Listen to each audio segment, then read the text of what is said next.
Hello and welcome to Brodual. Today we have the long requested Vigor Combat and Injuries mod.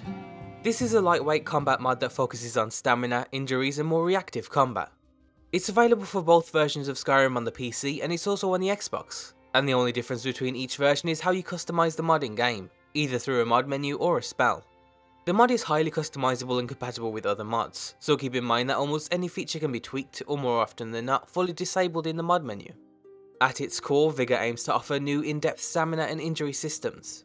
With Vigor, your stamina is no longer a simple resource that you only dip into to perform certain heavy actions, like power attacks or sprinting.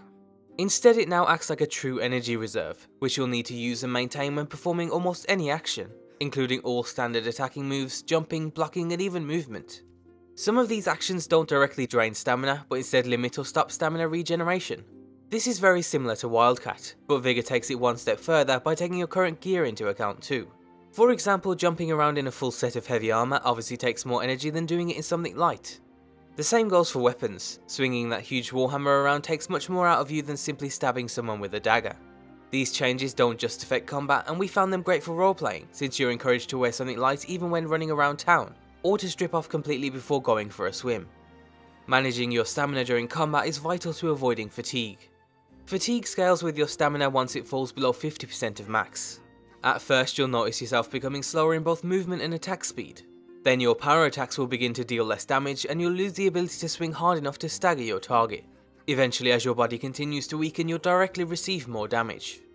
Keeping your stamina high, however, will increase your stamina regen, so with Vigor it's vital to manage your stamina. If you decide to go all out and give an enemy everything you've got, you have to be sure that's enough to beat them. Otherwise you'll find yourself tired, slow and extremely vulnerable. On the other side, a valid tactic with Vigor is to dance around your enemy's attacks until they're tired, and then it'll only take a few swift blows to end them. There's also a good balance between realism and normal game mechanics. You can still attack and move with zero stamina, but you're definitely more vulnerable, and not only because of fatigue. Vigor lets you use your stamina to take the brunt of an attack when blocking or parrying. So as long as you've got enough energy to hold off an enemy's attacks, you don't have to take hits to your health when blocking. But of course, if you're out of stamina, blocked hits will damage your health as normal. And losing health in Vigor can be devastating, especially since it disables health regen by default, and adds a chance for injuries. If your health falls below 90% of max, your passive health regeneration will be disabled. So you'll need to actively use potions or other methods of healing even outside of combat. Unlike Wildcat, where the relatively simple injuries can affect both player and NPCs, Vigor's more complex injuries only affect the player.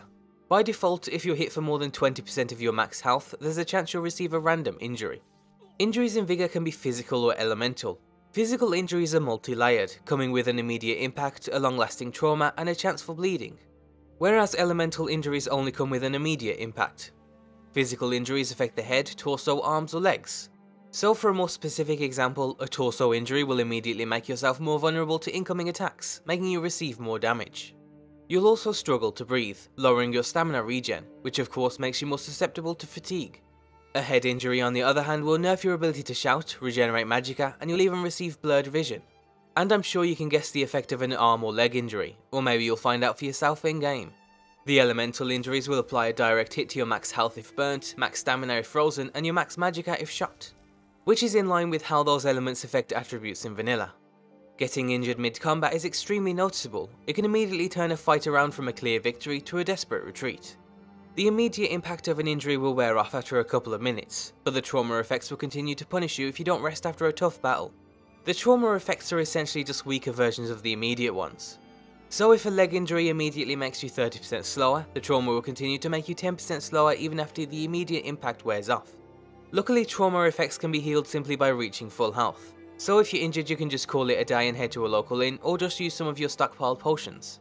You can only be fully injured in each way once, however there is a stacking effect if you re-injure yourself in the same way.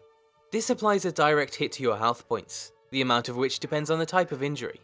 If an enemy bludgeons your already injured head with their hammer, it's definitely going to hurt, a lot. Every so often an injury will also lead to bleeding, which will cause a damage over time effects that last for a few minutes. Again, the amount of blood lost will depend on the injury. You might be able to ignore the small loss of blood from one of your arms, but if you're bleeding from the head or torso, you're absolutely going to want to fix it, and fast. This is done by keeping an emergency supply of healing items, including new bandages and poultices added by Vigor. Bandages can be crafted using linen wraps, which you can buy from stores or make for yourself at a tanning rack. Simply just click on the linen wrap in your inventory and you'll be asked if you want to make a bandage, which once applied will immediately stop any bleeding. Bandages will be physically equipped on your character, removing your gear in the process. Poultices on the other hand are incredibly handy for curing trauma effects both in and out of combat. They can be made using a mixture of different alchemy ingredients, and they're essential since they re-enable your passive health regeneration for 10 minutes, so be sure to keep them stockpiled if you can. Many of Vigor's other features are very similar to those seen in other combat mods, especially Wildcat. This includes things like conditional damage, improvements to AI, and tweaks to combat related game settings. Conditional damage takes the current positions of movement of those in combat when calculating both damage dealt and received. This leads to scenarios where the person on higher ground with gravity on their side has the advantage. It also makes it so if you run directly into an incoming attack, you receive more damage. Or if you attack an enemy from behind, or when they're sitting or sleeping, you'll deal massive amounts of damage. The new combat AI makes NPCs smarter and generally more aggressive. They'll actually attempt to dodge incoming attacks and they'll use follow-ups when you're staggered. If you raise and hold your shield, they'll also know to smash through your guard. For something more complex however, the author recommends installing a heavier AI mod. A more unique feature of Vigor is in its approach to staggering, which is handled through its poise system. This basically simulates an element of balance in combat. If you take repeated hits to health in a short amount of time, you'll eventually use your footing and become staggered. You'll also take a small hit to stamina as you fall. This also takes the target's armor and stamina into account, so it's harder to knock a heavily armored target off its feet compared to the opposite. This is also highly customizable, letting you fully control how often you can be staggered. So if you've been annoyed by constant staggering in the past, this might be the option for you. Another unique feature is Vigor's faux NPC potion system. This gives NPCs the chance to use one of 7 potions during combat depending on their situation.